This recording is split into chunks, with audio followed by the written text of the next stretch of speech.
안녕하세요. 사랑하는 나그네교회 교우 여러분, 그리고 하나님의 말씀을 같이 기쁨으로 읽어가는 그리스도의 형제 자매된 교우 여러분, 오늘은 이제 우리가 시편 42편과 43편을 읽습니다.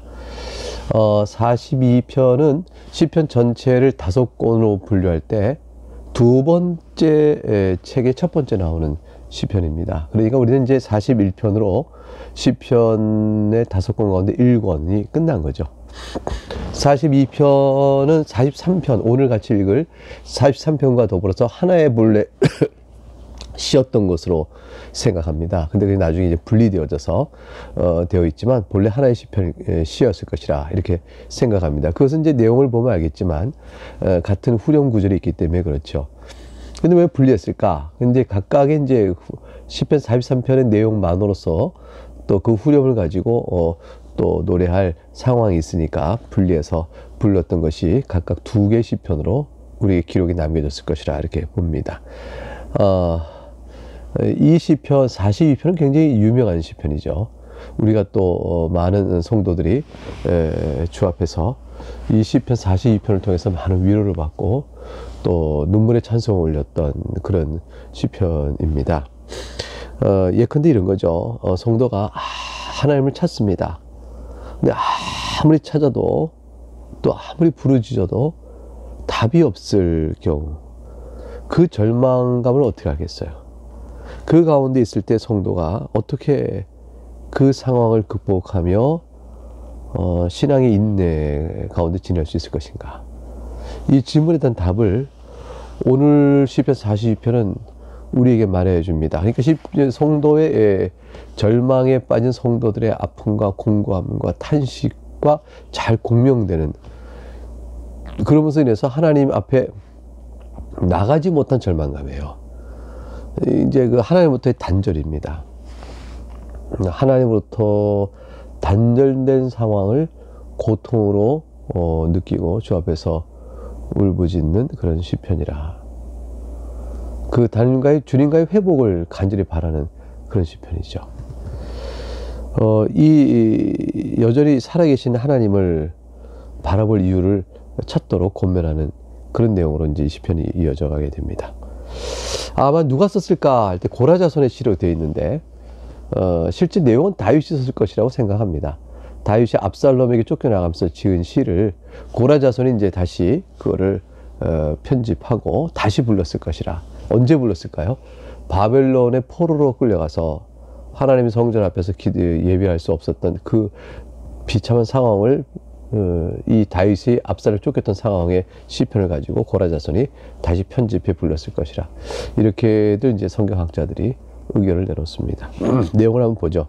1절부터 4절에 하나님을 찾는 이 갈급한 심정을 목마른 사슴에 빗대서 말한 내용이 나옵니다. 하나님이여, 사슴이 시냇물을 찾기에 갈급함 같이 내 영혼이 주를 찾기에 갈급하나이다. 내 영혼이 하나님, 곧 살아계시는 하나님을 갈망하나니 내가 어느 때에 나가서 하나님의 얼굴을 배울까? 사람들이 종일 내게 하는 말이 네 하나님이 어디 있느냐 하오니 내 눈물이 주야로 내 음식이 되었도다. 내가 전에 성의를 지키는 무리와 동행하여 기쁨과 감사의 소리를 내며 그들을 하나님의 집으로 인도하였더니 이제 이 일을 기억하고 내 마음이 상하는 도다. 결국 4절까지 읽었습니다. 사슴이 시냇물을 찾듯 갈급한 목마른 사슴의 심령은 딱 한 가지 이유, 4절에 나오듯이 하나님의 성전에 나아가 함께 하나님께 성도들 무리와 함께 예배하지 못한 영적 갈급함에서 나오는 표현인 것을 우리가 알 수 있습니다.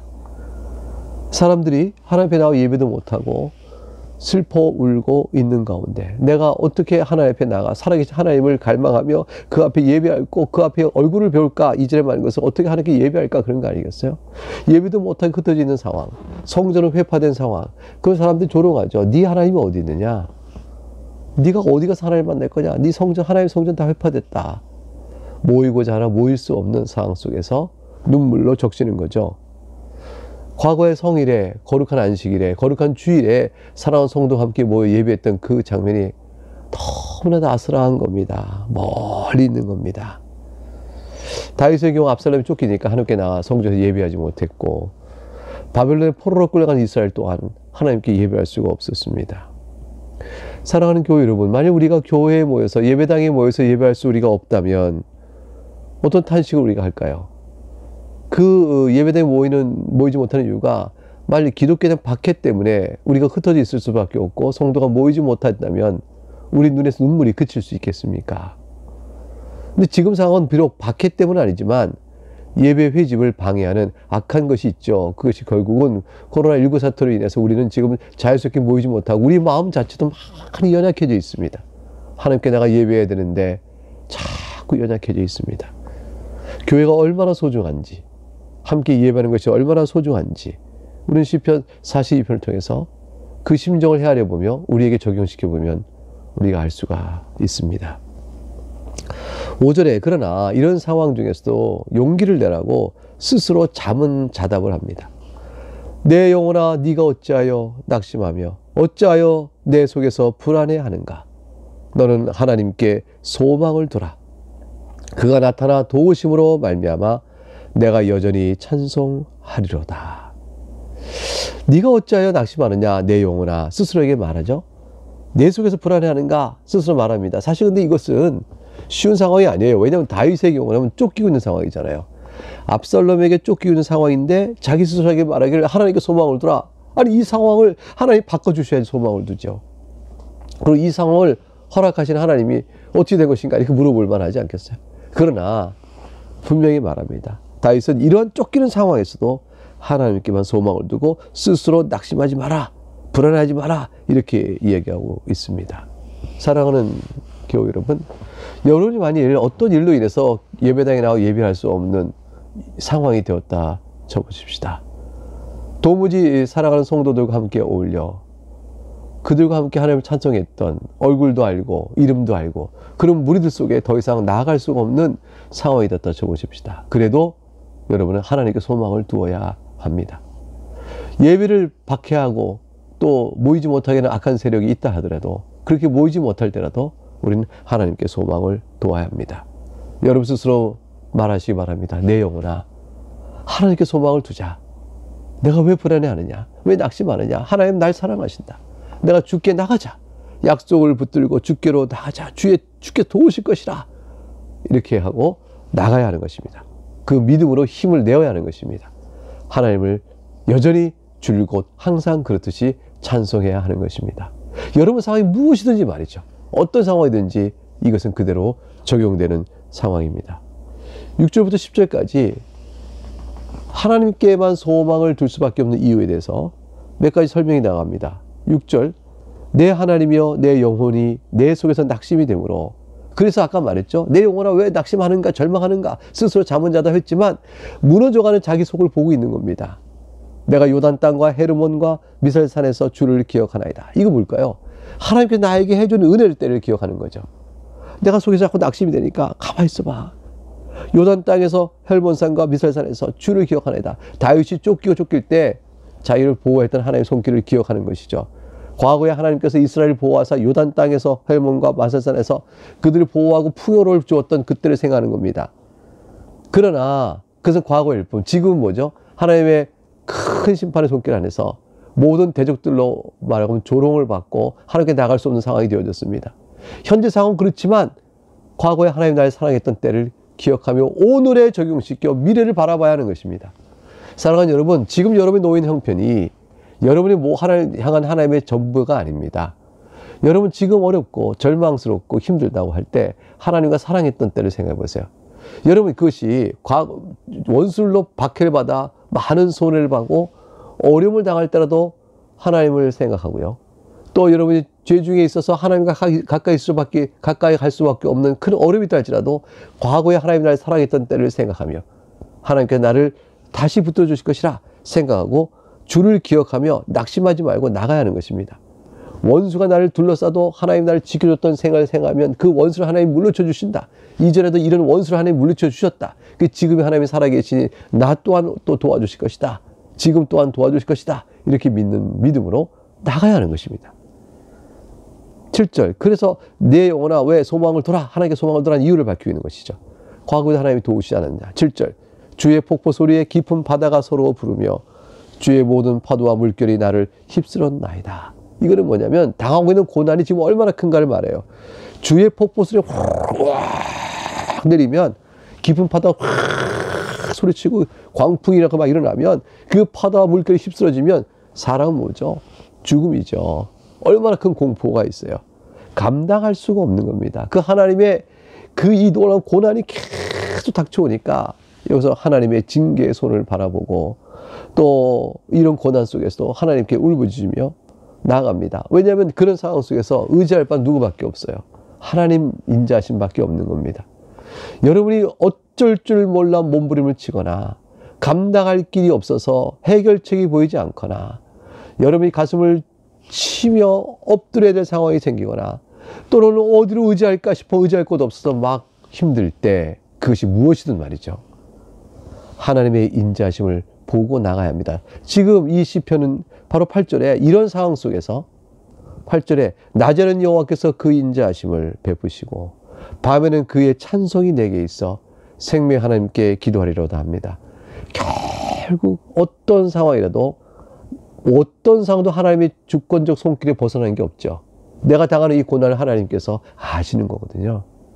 이 고난의 이유가 나의 죄 때문이라지도 이 고난의 이유가 나의 의인데 원수들에게 당하는 것이라지라도 어떤 것이든 하나님의 손길로 인한 것인데 하나님을 바라보는 것이죠.